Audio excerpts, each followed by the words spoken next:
ಪದ್ಮಾಸನಗಳು ದೃಢದೆವು ಗಾಯತ್ರಿ ಜಪದೊಳು ಕಂಡು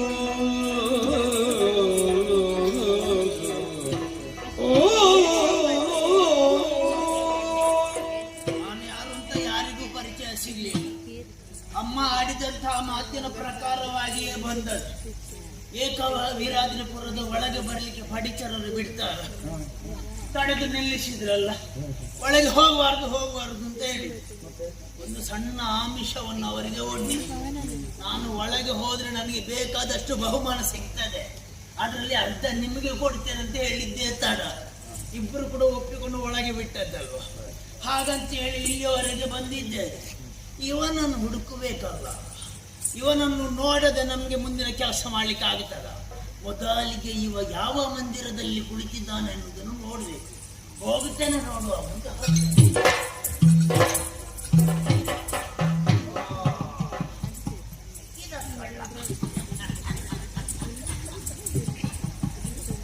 ಬಂದದ್ದು ಯಾಕೆ? ಇವನನ್ನು ಎಬ್ಬಿಸ್ಲಿಕ್ಕೆ. ಸುಮ್ಮನೆ ನಿಂತ್ಕೊಂಡ್ರೆ ಇವ ಹೇಳ್ತಾನ. ಹೇಳ್ಬೇಕು ಅಂತ ಆದ್ರೆ ಎಂದಾದ್ರೂ ಮಾಡಬೇಕು. ನಮ್ಗೇನು ಕಳಿಸಿಕೊಡ್ಬೇಕು? ಬಂದವ ಯಾರು?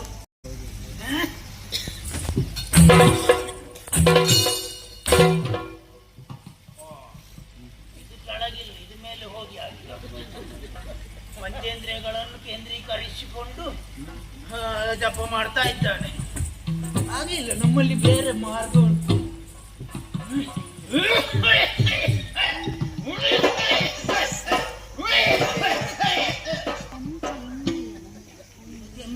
ನನಗೆ ಕೆಮ್ಮು ಬರ್ಬೇಕಲ್ಲ, ಇವ ಹೇಳುದು ಹೇಳದನ್ನು ಬಿಡುವವನೇ ಅಲ್ಲ. ಒಂದ ಕೆಲಸ ಮುಗಿಸದೆ ನಾವು ಹೋಗ್ಬೇಕಲ್ಲ. ಇವನನ್ನು ಹೇಗೆ ಎಬ್ಬಿಸ್ಬೇಕು ಅಂತೇಳಿ ನನಗೆ ಗೊತ್ತಿಲ್ವಾ? ಈಗ ನೋಡಿ,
ಜಪಾನುಷ್ಠಾನ ನಿರತವಾಗಿ ಯಾರು ನಿನ್ನದ ಒಳಗೆ ಬಿಟ್ಟದ್ದು?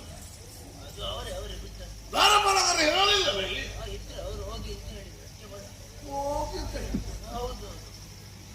ಅಲ್ಲವರದಲ್ಲ ಹೋಗಿ ಅನ್ನುವ ಹಾಗೆ ಹೇಳುವುದಿದ್ರೆ ಯಾಕೆ ಅವರನ್ನು ನೇಮಿಸಬೇಕು?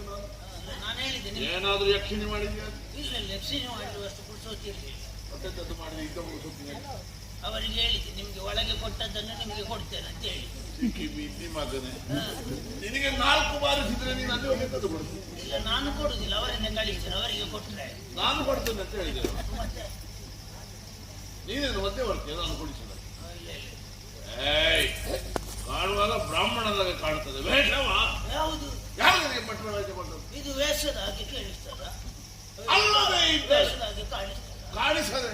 ವ್ಯವಹಾರಕ್ಕೂ ಕರ್ಮಕ್ಕೂ ಸ್ವಭಾವಕ್ಕೂ ರೂಪಕ್ಕೂ ಹೋಲಿಕೆ ಬೇಕು. ಈಗ ಎಂತದ್ದು ಮಾಡಿದಂಥದ್ದು? ಬ್ರಾಹ್ಮಣನಾಗಿ ಬಂದವ ನಾನಾಚರಿಸುತ್ತಿರುವ ಅಘಹಾರಿಯ ಗಾಯತ್ರಿ ಮಂತ್ರಕ್ಕೆ ತೊಡಕಾದೆ ಅಲ್ಲ. ಯಾವ ಬ್ರಾಹ್ಮಣನಾದ ಕರ್ತೃತ್ವ ಶಕ್ತಿಯನ್ನು ಕೊಡಬಹುದಾದ ಗಾಯತ್ರಿ ಮಂತ್ರಕ್ಕೆ ತೊಂದರೆ ಮಾಡ್ತಾನ. ಆದ್ದರಿಂದ ಕೇಳುವುದು, ಯಾರು ನೀನು, ಯಾಕೆ ಬಂದೆ, ಏನು? ಗಾಯತ್ರಿ ಮಂತ್ರ ನಾನು ಕೇಳಿದ ತೊಡಕಾದ. ನೀನು ಯಾರು ಅಂತ ನಿನಗಾದ್ರೂ ಗೊತ್ತು? ಪಡೆದ ನಿಯಮೃತತ್ವ ವಿಧಿಯ ಮತ್ವವಾಹಿನಿ ದೈತ್ಯರಾಯ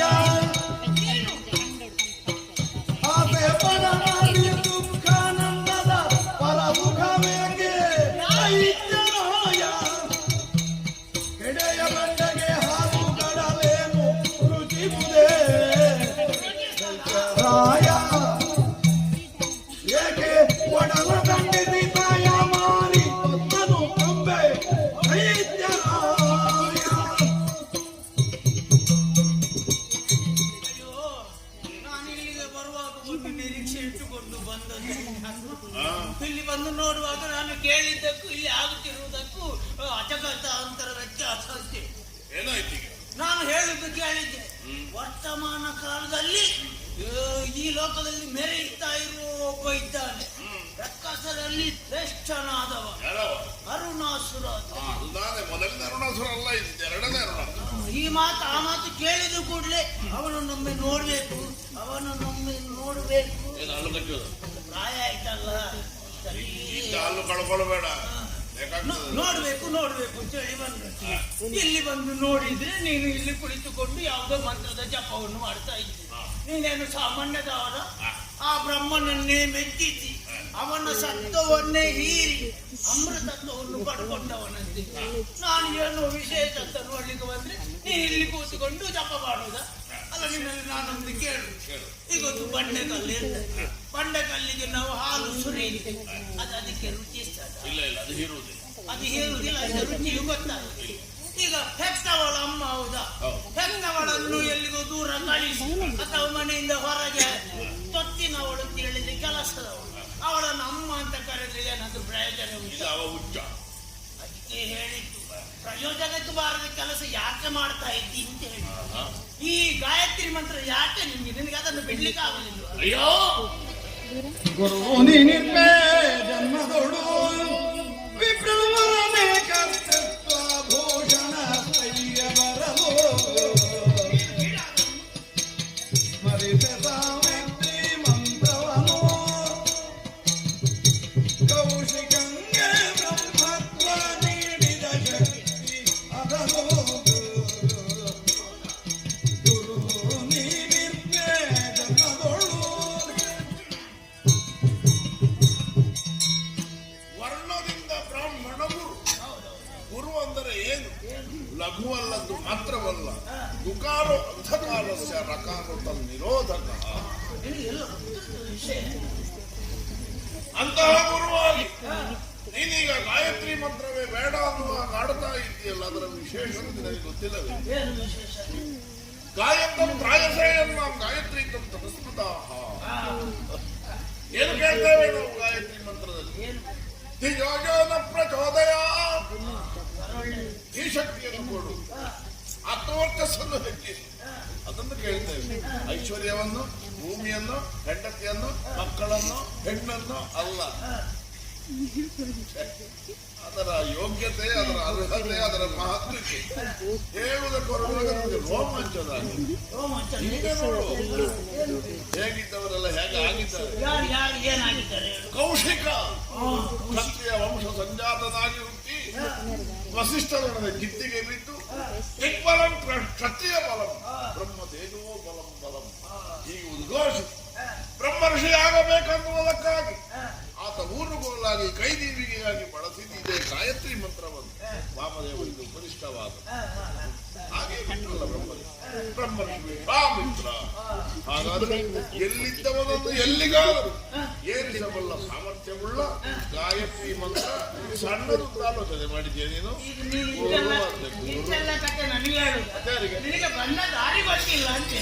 ಬಂದ ದಾರಿಯ ತೋರ್ಪೆ ನಿಂದೆ, ಬಂದ ದಾರಿಯ ತೋರ್ಪೆ ನಿಂದೆ, ಧೈರ್ಯದಿಂದ ಬ್ರಹ್ಮಾನಿತನಹೆ ಮೂಪಾಯಿಂದೆ, ಹಿಂದೆಗೆ ಬರಿದೆ ಈ ವೇಷ ಕಂದರ ಶರ್ಮನೆಂಬರು ಪೂರ್ತಿ ಕೋಶ. ಬಂದ ದಾರಿಯ ತೋರ್ಪೆ ನಿಂದೆ.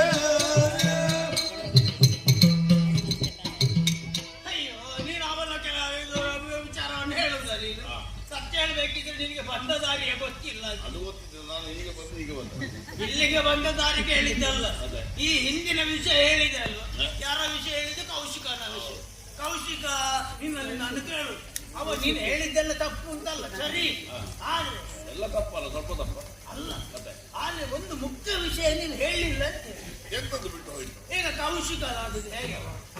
ಅವ ಹುಟ್ಟುವಾಗಲೇ ಬ್ರಾಹ್ಮಣ, ಕ್ಷತ್ರಿಯನಾದವ ಮತ್ತೆ ಬ್ರಾಹ್ಮಣನಾಗಿದ್ದಾದ್ರೆ ಅಗತ್ಯ. ಈಗ ನೀನು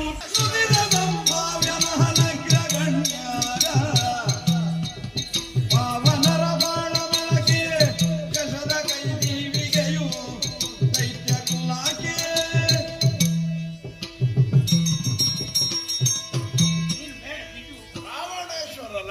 ಅಧೀಶ್ವರ. ಇವ ಸುಲಭದಲ್ಲಿ ಬಿಡುವಾಗ ಕಾಣಿಸುವುದಿಲ್ಲ.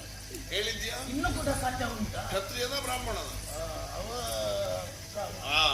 ತಪಸ್ಸು ಮಾಡಲಿಲ್ವ? ಹೌದು. ಬ್ರಹ್ಮದೇವನನ್ನು ಒಲಿಸಿಕೊಳ್ಳಲಿಲ್ಲವ?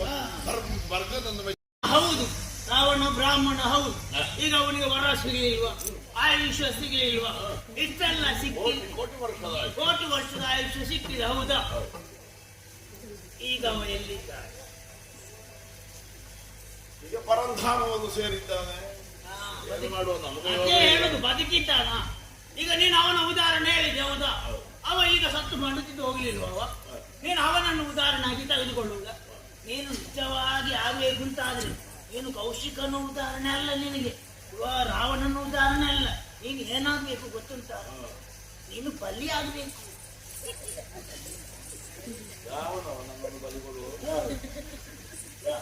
ಎಂತಾಯ್ತು? ನಿನ್ನನ್ನು ಬಲಿ ಕೊಡ್ಬೇಕು ಅಂತ ಹೇಳಿದ್ದಲ್ಲ. ಅಲ್ಲ, ನೀನು ಬಲಿ ಚಕ್ರವರ್ತಿ ಆಗ್ಬೇಕು ಅಂತ ಹೇಳಿ. ಮತ್ತೆ ನೀನು ಅವಸರ, ಒಮ್ಮೆಲೆ ಅವಸರ ಮಾಡಿದ್ರೆ ಗೊತ್ತಾಗ್ತದೆ. ಹಾಗಾಗಿ ಹೇಳುವುದು, ನೀನು ಮೆರಿಬೇಕು ಅಂತ ಆದ್ರೆ ಅವರ ಹಾಗಲ್ಲ, ಬಲಿ ಚಕ್ರವರ್ತಿಯ ಹಾಗೆ ನೀನು ಮೆರಿಬೇಕು ಅಂತ ಹೇಳುದು. ಅಯ್ಯೋ, ಇನ್ನು ನುಡಿಗೆ ಮೆಟ್ಟಿದೆನು ಮೆಟ್ಟಿದ್ಯಾ?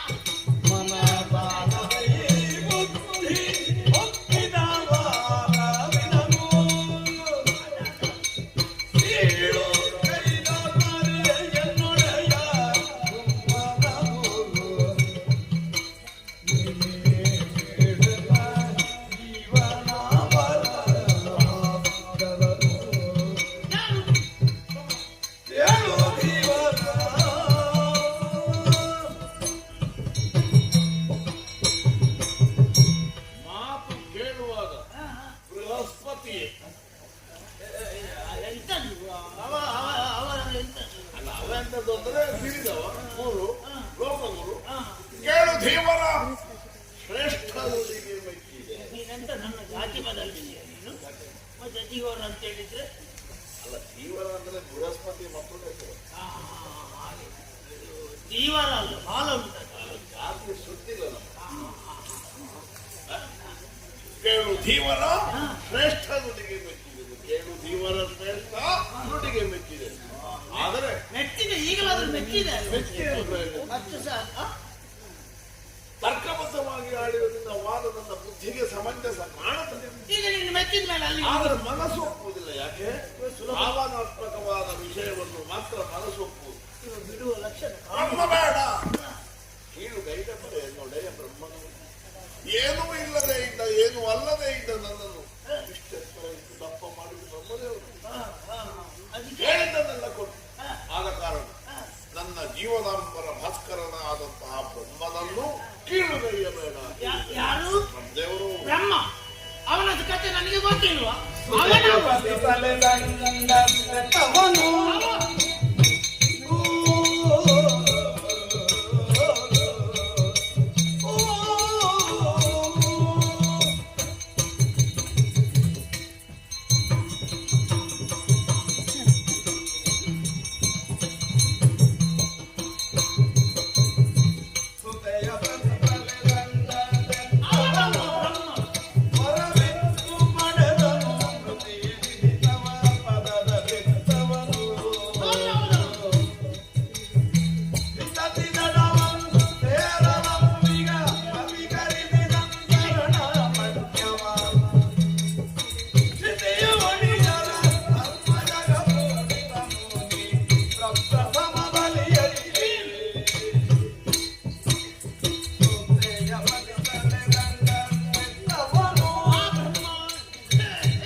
ಅವನ ಕಥೆ ನನಗೆ ಗೊತ್ತಿಲ್ಲ. ಅವ ಬ್ರಹ್ಮನ ಕಥೆ ಹೇಳ್ತಾ ಇದ್ದೆ. ಬ್ರಹ್ಮ ಅಂತ ಹೇಳಿದ್ರೆ ಯಾರು? ಯಾರು? ಮಗಳ ಗಂಡ.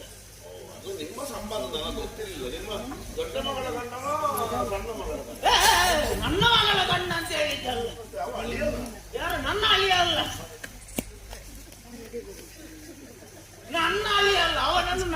ಅಂತ ಹೇಳಿ ಗಾಡಿ ಬ್ರಹ್ಮ ಮಗಳ ಗಂಡ. ಮಗಳ ಗಂಡ ಅಲ್ಲಿ ಅಲ್ವ, ಮಗಳ ಗಂಡ ಪುಳ್ಳಿಯ ಮತ್ತೆ ನನ್ನ ಮಗಳ ಗಂಡ ಅಲ್ಲ, ಅವನ ಮಗಳ ಗಂಡ. ಯಾರ್ಯಾರದ ಮಗಳ ಗಂಡ ನೀವೇ ಅವನ ಮಗಳನ್ನೇ ಮದುವೆ. ನಿನಗೆ ಇಷ್ಟೆಲ್ಲ ಕಥೆ ಗೊತ್ತುಂಟಾ? ಪ್ರತಿಮುಖದಿಂದ ಸೃಜಿಸಲ್ಪಟ್ಟ ಸರಸ್ವತಿ. ಮತ್ತೆ ಅದಾದ್ಮೇಲೆ ಶಿವ ಬಂದದ್ದು. ಹೌದೌದು, ಬ್ರಹ್ಮ ಕಪಾಲ ಅದೊಳ್ಳೆ. ನಿನಗೆ 5 ತಲೆ ಉಂಟಾದ್ರೂ ನಾನು ಕೂಡ ಬರೆಸಿಕೊಡ್ತೇನೆ ಅಂತ ಹೇಳಿ ಅದಕ್ಕೆ ಶಿವ ಹೇಳಿದ್ದು. ಬಂದ್ರೆ ನಾನು ಅದನ್ನು ಚಿವುಟಿ ತೆಗೀತೇನೆ. ಸುತ್ತಯ್ಯ ಪಾತಿ ತಲೆ ದಂಡ ಕೆಟ್ಟವ. ನೀನು ಅವರಲ್ಲಿ ಹೇಳುವುದ? ಈಗ ನಿನಗೆ ಸುಲಭದಲ್ಲಿ ಹೇಳ್ಬೇಕು ಅಂತಾದ್ರೆ ಅವನಿಗೂ ನಿನ್ಗೆ ಯಾವುದೇ ಋಣ ಇಲ್ಲ ಅಂತ. ಇಲ್ಲದೆ ಮತ್ತೆ ವರ ಕೊಡಿ. ವರ ಕೊಟ್ಟ ಕೂಡಲೇ ಎಲ್ಲ ಆಯ್ತಾ? ಎಂತದ್ದು ಮತ್ತೆ ಋಣ ಇಲ್ಲ ಅಂತ ಯಾಕೆ ಹೇಳಿದ್ದು? ಈಗ ನೀನು ಸುಮ್ಮನೆ ವರ ಕೊಟ್ಟದವು. ಸುಮ್ಮನೆ ನೀನು ಕೂತಲ್ಲಿಗೆ ಒಂದು ತಕ್ಕೋ ಅವನಾಗ್ತದೆ ನಿನಗೆ ವರ ಇಲ್ಲಿ ಅಂತೇಳಿ ಕೊಟ್ಟದ. ಅಲ್ಲಿ ಕಠೋರವಾದ ತಪಸ್ಸು ಮಾಡಿ ಎಷ್ಟು ವರ್ಷ ಅಂತ ನನಗೆ ಅದು ನೆನ್ಪುಂಟು ನಿನಗೆ ತಪಸ್ಸು ಮಾಡಿದ್ದಲ್ವ? ನಿನಗೆ ಸುಲಭದಲ್ಲಿ ಹೇಳ್ಬೇಕಾ? ಅವನಿಗೆ ವರ ಕೊಟ್ಟದ್ದು ತಪಸ್ಸು ಮಾಡಿದ್ದಕ್ಕೆ. ನೀನು ತಪಸ್ಸೆಂಬ ವಿತ್ತವನ್ನು ಅವನಿಗೆ ಕೊಟ್ಟದ್ದು, ಅದಕ್ಕೆ ಫಲವಾಗಿ ವರ ಅನ್ನುವಂತ ವಸ್ತುವನ್ನು ಕೊಟ್ಟದ್ದು. ವ್ಯವಹಾರ ಅಷ್ಟೇ. ನಿನ್ಗೆ ಅರ್ಥ ಆಗಲಿಲ್ವಾ? ಸುಲಭದಲ್ಲಿ ಹೇಳ್ತೇನೆ. ಈಗ ನೀನೊಂದು ನದಿಯನ್ನು ದಾಟಿ ಸುಲಭದಲ್ಲಿ ಹೇಳ್ತೇನೆ ಅಂತ ಸುಲಭದಲ್ಲಿ ಹೇಳ್ತೇನೆ ಅಲ್ಲ, ನದಿ ವಿಷಯ ಸುಲಭ ಉಂಟು. ಈಗ ಒಂದು ನದಿಯನ್ನು ದಾಟಿ ಹೋಗ್ತಿದ್ದೆ, ಅಲ್ಲಿ ಒಬ್ಬ ದೋಣಿಯನ್ನು ಆಚೆ ತಗೊಂಡು ಹೋಗಿದ್ದ. ಅಂಬಿಗನಲ್ಲಿ ಹೇಳಿ ನೀನು ದೋಣಿಯಲ್ಲಿ ಕೂತ್ಕೊಂಡು ಹೋಗಿ ನದಿಯ ಆ ಬದಿಗೆ ಮುಟ್ಟಿ ಆದ್ಮೇಲೆ ಅಂಬಿಗೆ ಎಷ್ಟು ಕೊಡ್ಬೇಕು ಅಂತ ಹೇಳ್ತಾನೆ ಅದನ್ನು ಅವನಿಗೆ ಕೊಡ್ತೀವಿ. ಕೊಟ್ಟಾದ್ಮೇಲೆ ನೀನೇನ್ ಮಾಡ್ತೀವಿ? ನೀನು ನಿನ್ಗೆಲ್ಲಿಗೂ ಹೋಗ್ಲಿಕ್ಕೆ ಅಂತ ಅಲ್ಲಿಗೆ ಹೋಗ್ಲಿಕ್ಕೆ ಮತ್ತೆ ಹಿಂದೆ ತಿರುಗಿ ಬಂದು, ಅಂಬಿಗರೇ ನೀವು ನನ್ನನ್ನು ನದಿ ದಾಟಿಸಿದ್ರಿ, ಅಂಬೀಗ ನಿನ್ನ ನಂಬಿದೆ ಅಂತ ಹೇಳಲಿಕ್ಕೆ ಉಂಟಾ? ಪರಿಚಯದ ಅಷ್ಟೇ ಹೇಳಬೇಕು. ಅವ ದಾಟಿಸಿ ಬಿಟ್ಟಿದ್ದಾನೆ, ನೀನು ಕೊಡ್ಬೇಕಾದದನ್ನು ಕೊಟ್ಟಿದ್ದಿ. ನೀನು ತಪಸ್ಸು ಮಾಡುವುದನ್ನು ಕೊಟ್ಟದ್ದಕ್ಕೆ ಅವ ವರ ಅನ್ನುವಂತ ವಸ್ತುವನ್ನು ಕೊಟ್ಟದ್ದು. ಅಲ್ಲಿಗೆ ವ್ಯವಹಾರ ಮುಗಿಯಿತು ಅಂತೇಳಿ. ಮನಗೆ ಹಿತ ಮಾಡಿದನು ಅಂತೆಂದೆನು ಜಗದುಳು ನನ್ನ ಮಾನ್ಯವೆಂದು ನಿನ್ನ ಮತವ ಬೇಡನೆಂದ ನಾಗ.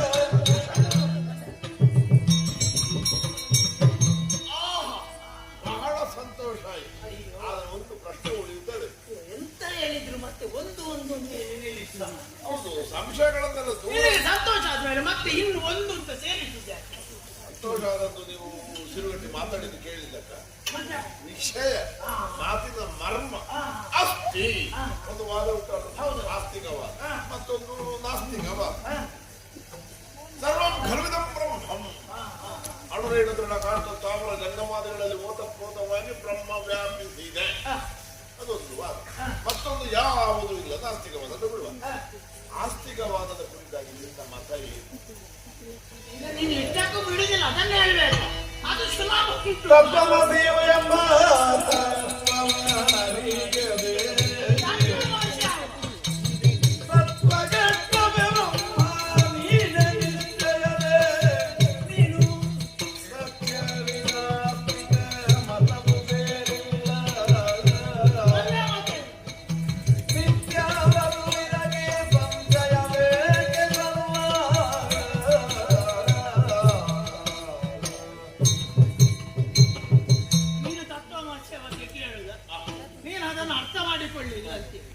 ತತ್ವಮಸಿ ಅಂತ ಹೇಳಿದ್ರೆ ಎಂತದ್ದು? ತತ್ವಂ ಅಸಿ, ಅದು ನೀನೇ ಆಗಿರುತ್ತೆ. ಅದು ಮೂರು ನೀನೆ ಅಂತೇಳಿ. ಪರಬ್ರಹ್ಮ ಸ್ವರೂಪ ಅಂತ ಹೇಳುದು ಯಾರನ್ನು? ನಿನ್ನನ್ನು. ನೀನು ಎಂತ ಮಾಡ್ತಾ ಇದ್ದೀನಿ ನಿನಗೆ ಅದು ಗೊತ್ತಿಲ್ಲ, ನೀನು ಹೊರಗೆ ಹುಡುಕ್ತಾ ಇದ್ದಿ. ಈಗ ನೀನು ಗಾಯತ್ರಿ ಮಂತ್ರವನ್ನು ಪಠಿಸ್ತಾ ಇದ್ದೆ, ಹೌದಾ? ಅದರ ಮಂತ್ರದ ಅಧಿದೇವತೆ ಯಾರು? ಸೂರ್ಯ. ಸೂರ್ಯ ಬ್ರಹ್ಮಣಿಗಿಂತ ಮೇಲೆ ಕೆಳಗೆ ಅಲ್ಲ, ಅದು ವಿಷಯ ಅಲ್ಲ. ಬ್ರಹ್ಮನಿಗಿಂತ ಮೇಲೆ ಕೆಳಗೆ ಹೇಳಿದ್ದು. ಆಯ್ತು, ನಿಮ್ಮ ವಾದಕರ ಕೈ ಮೇಲೆ ಅಂತ ಇಟ್ಟುಕೊಳ್ಳು. ಬ್ರಹ್ಮ ಮೇಲೆ ಅಂತ ಇಟ್ಟುಕೋ. ನೀನು ಬ್ರಹ್ಮನ ಸತ್ವವನ್ನೇ ಹೀರಿ ಅಮೃತತ್ವವನ್ನು ಪಡೆದವ. ನೀನು ಬ್ರಹ್ಮನಿಗಿಂತ ಮೇಲೆ ಇರುವವ. ನೀನು ಪರಬ್ರಹ್ಮ ಸ್ವರೂಪ. ನೀನು ಹೋಗಿ ಹೋಗಿ ಆ ಸೂರ್ಯನಿಗೆ ಅಧಿದೇವತೆ ಆಗಿರುವಂತ ಮಂತ್ರವನ್ನು ಪಠಿಸುವುದ? ಈಗ ಬ್ರಹ್ಮನ ಹೆಂಡತಿ ಬಂದು ನಿನಗೆ ಎಂತದ್ದು ಕೊಟ್ಟಿದ್ದಾಳಲ್ಲ, ಏನು? ಗಾಯತ್ರಿ ಮಂತ್ರವನ್ನು. ಕೊಟ್ಟ ನಮ್ಮ ಶಾರದಾ ದೇವಿ ಎಲ್ಲರೂ ನಮ್ಮ ಶಾರದೆಯನ್ನು ನೋಡಬೇಕು. ಎಲ್ಲರೂ ಬರುವಾಗ ಹಾಗೆ ನಿನಗೆ ಅರ್ಥ ಆಗಲಿಲ್ಲ. ಅವಳು ಬಂದದ್ದು ನಿನಗೆ ಒಳ್ಳೇದು ಮಾಡ್ಲಿಕ್ಕಲ್ಲ. ಅವಳು ಗಾಯತ್ರಿ ಮಂತ್ರ ಕೊಟ್ಟದ್ಯಾಕೆ? ಕೊಡುವಾಗ ನೀನಲ್ಲಿ ಹೇಳಿಲ್ವಾ 3 ಹೊತ್ತು ಜಪ ಮಾಡಬೇಕು ಅಂತೇಳಿ? ಯಾಕೆ ಹೇಳಿದ್ದು? ನೀನು ಬ್ರಹ್ಮನಿಗಿಂತ ದೊಡ್ಡದಂತ ಅವಳಿಗೂ ಗೊತ್ತಿದೆ. ನೀನು ಹೊರಗೆ ಬಂದ್ರೆ ಎಲ್ಲರಿಗೂ ಗೊತ್ತಾಗ್ತದಲ್ಲ. ಅದಕ್ಕೆ ನೀನು ಹೊರಗೆ ಬರುವುದೇ ಬೇಡ, ಒಳಗೆ ಕೂತ್ಕೊಂಡು ಗಾಯತ್ರಿ ಮಂತ್ರ ಹೇಳಿ ಅಂತ ಹೇಳಿದ್ದು. ಅವಳು ತಲೆಗಟ್ಟು ಮಾಡಿದ್ದು ನಿನ್ಗೆ ಅರ್ಥ ಆಗಲಿಲ್ಲ. ತತ್ವಂ ಆಚಿ ಪರಬ್ರಹ್ಮ ಎಲ್ಲ ನೀನೇ. ದೇವರು ಅಂತ ಹೇಳಿದ್ರೆ ನೀನೇ, ಬೇರೆ ಯಾರೇ ಇಲ್ಲ. ಸಾಕು ಸಾಕು, ಇನ್ನೊಂದು ಸಂಶಯ ಉಂಟು, ಅದು ಕೇಳಿಬಿಡ್ತೇನೆ. ಇನ್ನೂ ಅನ್ನುಂಟ. ಈಗ ಬ್ರಹ್ಮ ಬಂದದ್ದು ನನ್ನ ತಪಸ್ಸಿಗೆ ಮಿಚ್ಚ, ಶಾರದೆ ಬಂದದ್ದು ತನ್ನ ಗಂಡನ ಒಟ್ಟಿಗೆ. ಕೊಟ್ಟದ್ದು ಯಾಕಂದ್ರೆ ಮರ್ಮ ನನಗೆ ಗೊತ್ತಾಗಲಿಲ್ಲ. ಕೆಲವು ಸಣ್ಣ ಹೆಣ್ಣು ಮಕ್ಕಳು ಯಾಕೆ ಕೊಡ್ತಾರೆ, ಯಾಕೆ ತಗೊಳ್ತಾರೆ, ಅದು ನಾವು ಗೊತ್ತಾಗುದು. ಗಂಡನನ್ನು ಉಳಿಸಿಕೊಳ್ಳುವುದಕ್ಕೆ ಕೊಟ್ಟದ್ದು ಆಗಲ್ಲಪ್ಪ. ಅದರಲ್ಲಿ ದೊಡ್ಡ ಅಪರಾಧ ಏನಿಲ್ಲ. ತನ್ನ ಗಂಡನನ್ನು ಉಳಿಸುವುದಕ್ಕೆ ಹೊರಟದ್ದು ಅದು ಅಪರಾಧ ಅಲ್ಲ. ಆದ್ರೆ ನೀವು ಯಾರ ಗಂಡ, ಯಾರು ನಿಮ್ಮ ಹೆಂಡತಿ, ನಮಗೂ ನಿಮ್ಗೆ ಏನು ನಂಟರ್ಥ, ನನಗೆ ಎಂಥದ್ದು ನನಗೆ ಗೊತ್ತಿಲ್ಲ. ಆದರೂ ಬಂದಿದ್ದೀವಿ ನಾನು. ನನ್ನ ಮನೆಯ, ನನ್ನ ದೇವರ ಹೊಣೆ, ನನ್ನ ಮನೆಯ ಮೇಲೆ ಕುಳಿತು ನನ್ನಷ್ಟಕ್ಕೆ ನಾನು ಜಪ ಮಾಡ್ತೇನೆ. ಯಾರಿಗಾದ್ರೂ ಉಪದ್ರ ಕೊಟ್ಟಿದ್ದೇನೆ? ಇಲ್ಲ. ಅವರವರ ಮನೆಯಾಗಿತ್ತು, ಕುಳಿತುಕೊಂಡು ಗಲಭೆ ಆಗಿದ್ದೆ. ಇನ್ನೊಬ್ಬರಿಗೆ ತೊಂದರೆ ಆಗ್ತದೆ ನೋಡಬೇಕು ಬೇಡ. ನಾನು ಹಾಗೆ ಮಾಡಿದ್ದೇನೆ ಇಲ್ಲ. ಮತ್ತೆ ನಮ್ಮ ಜಪದಿಂದ ನಿಮಗಾದ ತೊಂದರೆ ಏನು? ಈಗ ನೀನು ಮಾಡುವ ಜಪ ಯಾರಿಗೆ ತೊಂದರೆ ಅಂತ ಕೇಳುವುದ? ನಿಮಗೆಂತದ್ದು ತೊಂದರೆ? ನೀನು ಜಪ ಮಾಡುವುದರಿಂದ ನನಗೆ ತೊಂದರೆ ಇಲ್ಲ, ಏನೂ ಇಲ್ಲ. ಮತ್ತೆ ಎಂತ ಕೈಯ ಬಂದಿಗೆ ತುಂಬಾನೇ ತರ ತಿನ್ನುವುದು. ವಂದನೆಯು ನಿಜ, ನಿಂದನೆಯು ಯಾರಿಗೆ? ಈಗ ನೀನು ದೇವರು ಹೌದಾ? ಹೊರಗಡೆ ಎಲ್ಲ ಪ್ರಚಾರ ಉಂಟು ನೀನು ದೇವರು ಅಂತ ಹೌದಾ? ನಿನ್ನನ್ನು ಕಾಣುವುದಕ್ಕೆ ಯಾರೊಂದು ಹುಡುಕಿಕೊಂಡು ಬರ್ತಾರೆ. ಎಲ್ಲಿದ್ದಾರೆ ಅರುಣಾಚಲ ದೇವರು? ಓ ಅಲ್ಲಿದ್ದಾರೆ. ಮಂದಿರದ ಒಳಗೆ ನೋಡುವಾಗ ನೀನು ಕೂತ್ಕೊಂಡು ಜಪ ಮಾಡ್ತಾ ಇದ್ದ. ಆಗ ಅವರು ಯೋಚನೆ ಮಾಡುತ್ತಿಲ್ವ, ದೇವರು ದೇವರಾಗಿದ್ರೆ ಇನ್ನೊಂದು ದೇವರನ್ನ ಯಾಕೆ ಜಪ ಮಾಡುದು? ಇವನೇ ದೇವರಾಗಿದ್ರೆ ಇವನಿಗೆ ಅನುಮಾನ ಉಂಟು ಕಾಣ್ಬೇಕು, ಅದಕ್ಕೆ ಬೇರೆಯವ್ರನ್ನ ಜಪ ಮಾಡುದು. ಈಗ ನಾವು ನದಿಗೆ ಒಂದು ಏನಾದ್ರೂ ಹಾಕ್ತೇವೆ, ಯಾಕೆ ಹಾಕುದು? ಸಾಗರಕ್ಕೆ ಹೋಗಿ ಹಾಕು ಅಂತೇಳಿ ಮನಸ್ಸಿದ್ದವನಿಗೆ ಮತ್ತೆ ನದಿಗೆ ಬೇಕಾ? ಈಗ ನೀನು ತಪಾಸು ಮಾಡಿದ್ರೆ ಸಾಗರ ಬೇರೆ ಉಂಟು ಅಂತೇಳಿ ಅರ್ಥ ಆಗ್ತದೆ. ನೀನೇ ದೇವರಲ್ಲಂತೇಳಿ ಅನುಮಾನ ಮೂಡ್ತದೆ. ನೀನು ವಂದಿಸಿದ್ರೆ ಅದು ನನಗಲ್ಲ, ನಿನಗೆ ನಿಂದನೆ. ಅದು ಈಗ ನಾನು ಇಷ್ಟರವರೆಗೆ ಆಲೋಚನೆ ಮಾಡಿದ್ದೆ ಎಂತದ್ದು ಗೊತ್ತುಂಟು? ಪರಬ್ರಹ್ಮ ಗಾಯತ್ರಿ ಮಂತ್ರದ ಮೂಲಕವಾಗಿ ನಾವು ಆರಾಧಿಸುವುದು ಏನನ್ನು? ಅದು ಪರಾವಸ್ತು. ಅವನು ಅವಳು ಅಲ್ಲ, ಅದು ತಪ್ಪು. ಅದನ್ನು ನಾನು ಆರಾಧನೆ ಮಾಡಿದರೂ ನಾನು ಇನ್ನೊಂದು ದೇವರನ್ನು ಆರಾಧನೆ ಮಾಡಿದಾಗ ಈಗ ಅದು ನೀನೆ ಅಂತೇಳಿ ನೀನು ಬೇರೆ ಆರಾಧನೆ ಮಾಡ್ಲಿಕ್ಕೆ ಉಂಟಾ? ದೇವರು ಅಂತ ಹೇಳಿದ್ರೆ ನೀನೆ. ನೀನು ಮತ್ತೆ ಇನ್ನೊಂದು ದೇವರನ್ನು ಯಾಕೆ ಆರಾಧನೆ ಮಾಡುದು? ಬ್ರಹ್ಮಾಂಡದಲ್ಲೆಲ್ಲ ನಾನೇ ಅದ್ವಿತೀಯನಾಗಬೇಕೆನ್ನುವ ಭಾವದಿಂದ ನಾನು ಏನು ಉದ್ಯೋಗವನ್ನು ಉಜ್ಜುಗಿಸಿದೆ ಅದೇ ನಿಷ್ಫಲ ಅಂತ. ಅದು ಪ್ರಯೋಜನ ಇಲ್ಲ. ದೇವರು ನೀನಂತ ಆದ್ಮೇಲೆ ಮತ್ತೆ ಯಾರನ್ನು ನೀನು ಗಾಯತ್ರಿ ಮಂತ್ರ ಬೇಡ, ಅದ್ರ ಅಗತ್ಯ ಇಲ್ಲ. ಅದನ್ನು ನೀನು ಬಿಟ್ಟು ಬಿಟ್ಟು ಅಂತ ನಾನು ಏನು ಎತ್ತರ ಹೇಳಿ ಯಾರು ಆಗಿದ್ದೀನಿ ಅದ್ರ ಅಗತ್ಯ ಇಲ್ಲ.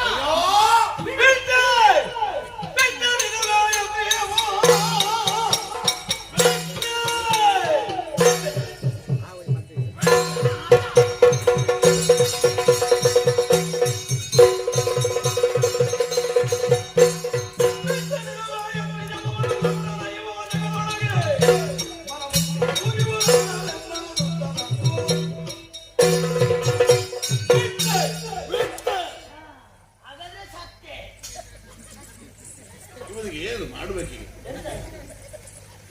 ಬಿಡುವುದಕ್ಕೆ ಆದೇಶಿಸಿದ್ದು ನೀನು, ಬಿಟ್ಟರೆ ಸತ್ಯ ಕೆಟ್ಟ ಹೇಳುವುದು ನೀನು. ಸತ್ಯ ಅಂತ ಹೇಳಿದ್ರೆ ನಾನು ಬ್ರಾಹ್ಮಣ ಅಂತ ನೋಡಿದ್ರು ಬಾರ್ದು ಮುರಿದಾಕಿ. ನಾನು ಹಾಗೆ ಹೇಳಿದ್ದಲ್ಲ. ನೀನು ಯಾಕೆ ಎಲ್ಲರ ಬೇರೆ ಅರ್ಥ ಹುಡುಕಿಕೊಳ್ತೀನಿ?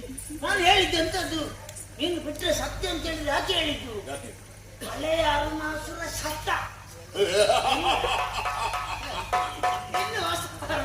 ಇನ್ನಿರುವುದು ಮೂರನೇ. ಹೌದೌದು, ಎರಡನೇ ಅರುಣಾಸುರ ಸತ್ತ.